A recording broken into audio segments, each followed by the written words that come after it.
Honey. For centuries, we've called it liquid gold, right? It's been hailed as this divine food, a natural cure-all. But what if this ancient superfood is, well, hiding a very modern secret? So that brings us to the big question, doesn't it? In an age where we're all hyper-aware of sugar's dangers, we have to ask, is honey a natural health elixir, or is it just another sugar in disguise? Look, if honey is mostly sugar, can it really be good for us? In this explainer, we're going to cut through all that marketing buzz and get right down to the scientific truth. Okay, so here's our game plan for today. First, we're going to tackle those big health claims you've probably heard a million times. Then, we'll dive into the science of what honey really is.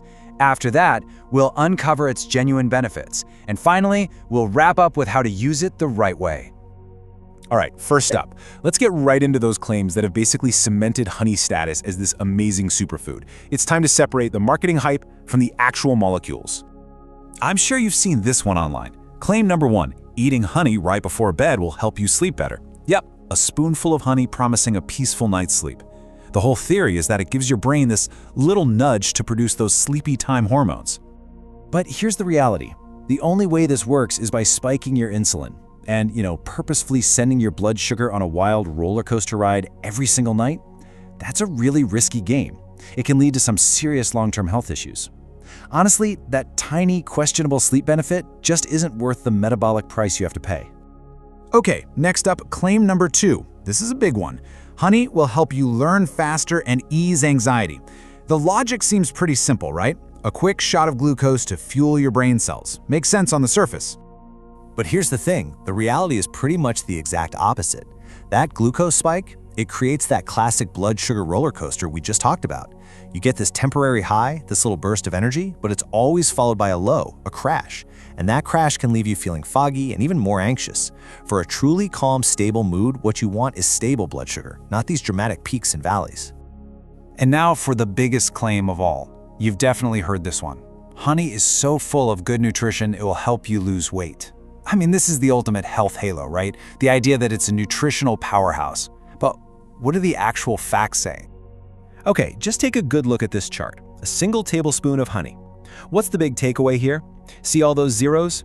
In a typical serving, you're getting practically 0 vitamins, 0 minerals, and 0 healthy fats.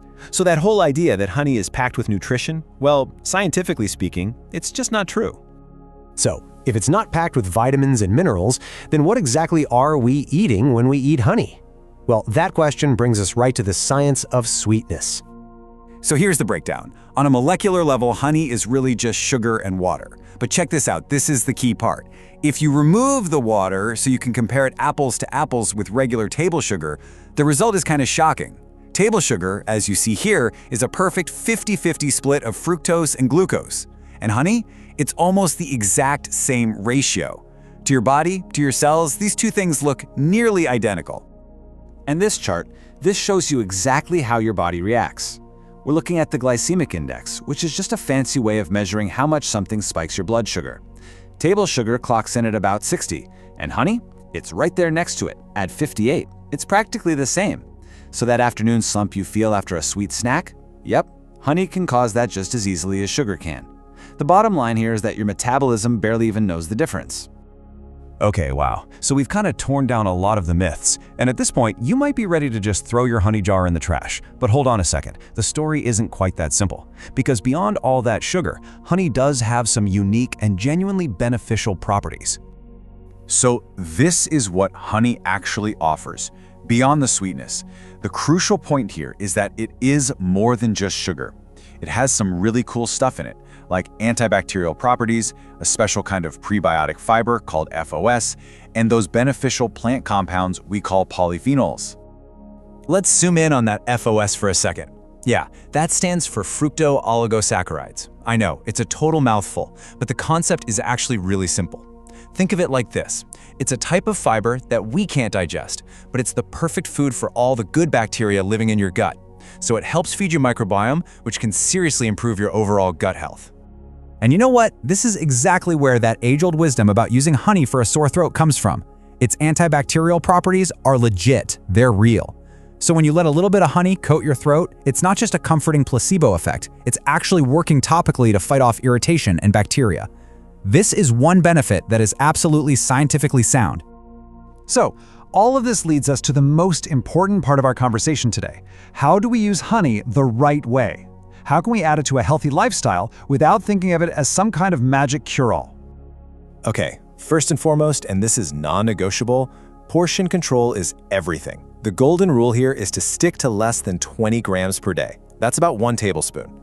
But, and this is the really crucial part, that's your limit for all added sugars for the entire day. It's not a separate allowance just for honey. It's for the whole shebang.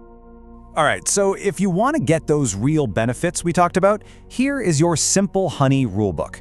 Number 1, always choose raw, unpasteurized honey. Why? Because all that processing and heat completely destroys its good stuff. Number 2, for that exact same reason, don't go dumping it into boiling hot tea or coffee. Let your drink cool down a little bit first. And finally, number 3, if you're using it for a sore throat, use just a small amount and let it dissolve nice and slow to really coat your throat. So when you boil it all down, honey is neither a superfood nor is it some kind of villain. It's a tool with some very specific, very limited benefits if you use it correctly. But it's also a tool that is, at its core, sugar. So the real question, the one I want to leave you with, is this. Now that you have this knowledge, are you using it wisely?